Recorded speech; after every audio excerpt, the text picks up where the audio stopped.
Hello दोस्तों, आज एक फार्मा कंपनी की बात करेंगे। एक लार्ज कैप है। जनरली हम लोग हमारे चैनल में small cap and mid cap की बात करते हैं, लेकिन कई बार अच्छे अच्छे लार्ज कैप कंपनी होते हैं जो सस्ते वैल्यूएशन में भी अवेलेबल होते हैं, लेकिन हम जैसे रिटेल इन्वेस्टर्स के नज़रों से वो अलग हो जाते हैं, हम लोग के नज़रों में बेसिकली नहीं आते हैं। तो कोशिश है कि ऐसी एक कंपनी को आज स्टडी करेंगे एंड होपफुली आपको पसंद आएगी। कंपनी का नाम जाइडस लाइफ साइंस है। एक large cap company, pharma company. Almost 1 lakh crore की इसकी मार्केट कैपिटल है दोस्तों, जैसे आपको दिख रहा है। ये कंपनी की अवेलेबिलिटी प्रेजेंस पूरे दुनिया में ही है, ऑलमोस्ट इंडिया में है ही, साथ ही साथ काफ़ी सारे साउथ एशियन कंट्रीज में भी आपको दिख रही है, अफ्रीका में भी दिख रही है, यूरोप में भी इसकी बिजनेसेस है ये, और नॉर्थ लैटिन अमेरिका में भी दिख रही है, और ऑब्वियसली अमेरिका में भी इसकी बिजनेसेस आपको दिख रही है। कंपनी की टोटल 37 मैन्युफैक्चरिंग फैसिलिटीज है। काफ़ी बड़ी कंपनी है, काफ़ी बड़ी फार्मा कंपनी है ये। और इसकी जो research and development, 8 research and development centres है, और इसके पेरोल पे ऑलमोस्ट अराउंड 27,000 इसके एम्प्लॉयज है। Again it's a very massive company. तो ये बहुत ही ब्रीफली हम लोगों ने कंपनी के बारे में जाना, एक फार्मा कंपनी के बारे में जो बेसिक इन्फॉर्मेशन है वो देने की कोशिश की है। अब हम लोग कंपनी की जो फंडामेंटल एनालिसिस करेंगे, क्योंकि बेसिकली इवेंचुअली कंपनी की जो स्टॉक प्राइस में जो परफॉर्मेंस दिखेगी, that is a replica of what company has done as far as top line and bottom line, sales and profit is concern, right. तो सबसे पहले क्वार्टरली रिजल्ट्स की बात करते हैं दोस्तों। कंपनी की जो जून क्वार्टर की बात करें, लेटेस्ट क्वार्टर, वहाँ सेल्स 6,208 करोड़ की थी। 21% से सेल्स ग्रोथ हुई, और प्रॉफिट ऑलमोस्ट 1,420 करोड़ की थी, ग्रोथ ऑफ 31%। अगर आप इसे सेम पीरियड लास्ट ईयर से कंपेयर कर रहे हैं। तो मार्च की बात करें, सेल्स में 10% की ग्रोथ थी, प्रॉफिट में काफी जबरदस्त ऑलमोस्ट 300% की ग्रोथ आपको दिखी है, बेस छोटे होने की वजह से ये थी। दिसंबर की बात करें, प्रॉफिट में, सेल्स में 6% की ग्रोथ, प्रॉफिट में ऑलमोस्ट 27% की ग्रोथ। सितंबर की बात करें, सेल्स में 6% की ग्रोथ, और प्रॉफिट में 53% की ग्रोथ थी। दोस्तों, एनुअल रिजल्ट की बात करें, कंपनी की जो 3 साल की सेल्स कैगर है, वहां आपको 11% से ग्रोथ दिखी है, और प्रॉफिट में 22% से ग्रोथ दिखी है। 2023-24 की बात करें तो सेल्स में 13% और प्रॉफिट में 97% की ग्रोथ दिखी है। 2022-23 की बात करें तो सेल्स में 14% की ग्रोथ दिखी है, प्रॉफिट में 56% की डी ग्रोथ दिखी है। यहाँ एक बात शेयर करना चाहूंगा, 2022 की जो प्रॉफिट है, वहाँ ऑलमोस्ट 2,500 करोड़ की एक्सेप्शनल आइटम थी, वन ऑफ आइटम थी, जिसके वजह से 2022 में प्रॉफिट में काफी मोन्यूमेंटल ग्रोथ आपको दिख रही है। जैसे 2021-22 की आप नंबर देखिए, 110% की प्रॉफिट ग्रोथ थी, जबकि सेल्स में सिर्फ 5% की ग्रोथ थी। तो ये एक्सेप्शन था जहाँ काफी हाई प्रॉफिट थी 2022 में, क्योंकि अदर एक्सेप्शनल आइटम था। वहीं 2020-21 की बात करें तो प्रॉफिट में 1% की ग्रोथ, और सॉरी, सेल्स में 1% की ग्रोथ, प्रॉफिट में 81% की ग्रोथ आपको दिखी है। तो इतनी बड़ी कंपनी है, और इसके बावजूद आपको सेल्स एंड प्रॉफिट, वेदर आप क्वार्टरली फिगर कंपेयर कर रहे हो या एनुअल फिगर कंपेयर कर रहे हो, कंसिस्टेंट काफी बेहतरीन ग्रोथ आपको दिखी है, both on top line and bottom line. One of exception थी, वो इसलिए थी क्योंकि जैसे मैंने आपसे ऑलरेडी इसको बताया, 2,500 करोड़ की, 2,500 करोड़ की एक्सेप्शनल प्रॉफिट इन्फ्यूशन था 2022 की डेटा अगर हम देखें तो।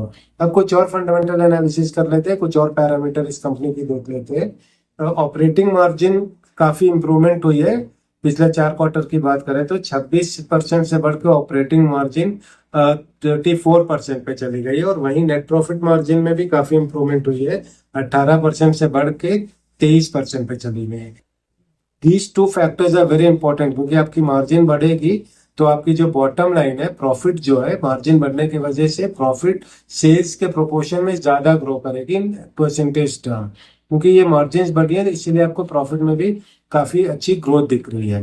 वहीं एसेट्स की बात करें तो 2020 में ऑलमोस्ट 12,000 करोड़ की एसेट थी, मोर और less assets are same. Debt to equity की बात करें तो वो कम हुई है, 2020 में 0.77 रेशियो थी, अभी 0.04। डेट टू इक्विटी कम हो गई है, जो again it's a very positive sign, जिसकी वजह से आप कम इंटरेस्ट पे करोगे बैंक्स को।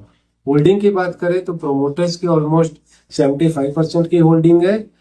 FII एंड DIBI की होल्डिंग ऑलमोस्ट 12 और 6% की है, और रिटेल इन्वेस्टर की होल्डिंग 7% की है। Very comfortable with this figure as well, क्योंकि प्रोमोटर काफी स्ट्रॉन्ग 75% की होल्डिंग लेके बैठा हुआ है।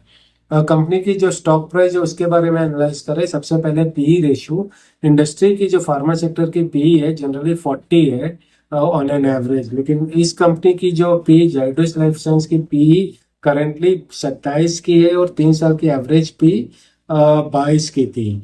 तो इंडस्ट्री स्टैंडर्ड से कंपेयर करें तो पी अभी भी कम है, which means that there is good scope for re rating of the PE. अब स्टॉक प्राइस की बात कर ले, पिछले 3 सालों से 26% से, ये लार्ज कैप कंपनी पिछले 3 सालों में 26% की कैकर से ग्रो की है। करंटली स्टॉक प्राइस 1122 की है। तो कंसिस्टेंटली आपको स्टॉक प्राइस में भी काफी अच्छी ग्रोथ दिख रही है।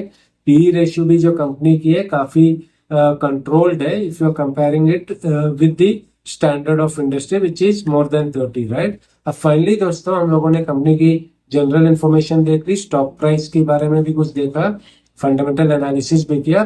फाइनली हम लोग ये एसेस करने की कोशिश करेंगे कि आने वाले 1 सालों में कंपनी की स्टॉक प्राइस आपको कहाँ दिखेगी, अलग अलग, जैसे हम लोग करते हैं 4 अलग अलग सिनारियों में देखेंगे। सबसे पहले हिस्टोरिकल डेटा के बेसिस में, जहां एवरेज पी पिछले 3 साल की एवरेज पी 22 की थी, और प्रॉफिट ग्रोथ पिछले 3 साल की अगेन 22% की एवरेज से प्रॉफिट ग्रोथ की है पिछले 3 सालों की हम बात करें। तो अगर हम ये मान के चले कि आने वाले 1 सालों में अगर यही परफॉर्मेंस रेप्लिकेट हो रहा है, तो आपको स्टॉक प्राइस में कोई ग्रोथ नहीं दिखेगी, same to almost same similar ही रहेगी। 1120 के करीब आपको स्टॉक प्राइस दिखेगी। कंडीशन 2 पे आ जाए, जहां हम लोग ये मान के चले कि जो लेटेस्ट क्वार्टर, जून की क्वार्टर की परफॉर्मेंस आने वाले 1 सालों में रेप्लिकेट होगी, तो जून की क्वार्टर में पी 25 की रही, प्रॉफिट ग्रोथ 31 की रही। अगर ये रेप्लिकेट हो रही आने वाले 1 सालों में, तो आपको स्टॉक प्राइस में 21% की ग्रोथ दिखेगी, और स्टॉक प्राइस 1360 के करीब ट्रेड होते हुए दिखेगा। थर्ड सिनारियो में आ जाए, जहां हम ये मान के चल रहे कि पी एक्सपैंड करके 25 से 35 पे चली जाएगी, और प्रॉफिट में और ज्यादा बेहतरीन ग्रोथ दिखेगी, 40% की ग्रोथ होगी। अगर ये प्ले आउट हो रहा है तो स्टॉक प्राइस में 82% की ग्रोथ दिखेगी। और फाइनली कंजर्वेटिव अप्रोच ले कि पी 25 पे रहेगी और प्रॉफिट ग्रोथ भी ऑलमोस्ट 25 पे ही मेंटेन रहेगी, तो वहां आपको स्टॉक प्राइस पे 16% की ग्रोथ दिखेगी, और स्टॉक प्राइस 1300 के करीब ट्रेड होते हुए दिखेगी। तो दोस्तों इन्वेस्टर्स, ये एक लार्ज कैप कंपनी के बारे में हम लोगों ने एनालाइज किया। काफी इंटरेस्टिंग केस था, काफी अच्छी आपको सेल्स और प्रॉफिट में ग्रोथ दिखी, और पी भी रीजनेबल दिखी है। तो इससे आप एज एन एजुकेशनल स्टडी ने इस वीडियो को, इससे कुछ अपना एनालिसिस करने की कोशिश करें इन डेटा के बेसिस पे। लेकिन कोई भी डिसीजन जो आप ले वो अपने प्रोफेशनल एडवाइजर से, फाइनेंशियल कंसल्टेंट से पूछ के ही ले। मैं कोई रजिस्टर्ड एडवाइजर नहीं हूँ, तो इस वीडियो पे कोई भी बाई सेल या होल्ड डिसीजन इस वीडियो के बेसिस पे ना रखें दोस्तों। आई होप आपको वीडियो पसंद आई होगी, एनालिसिस पसंद आई होगी। आगे हम फिर मिलेंगे किसी और कंपनी के फंडामेंटल एनालिसिस के साथ। तब तक आप अपना ख्याल रखें, एंड बाय फॉर नाउ।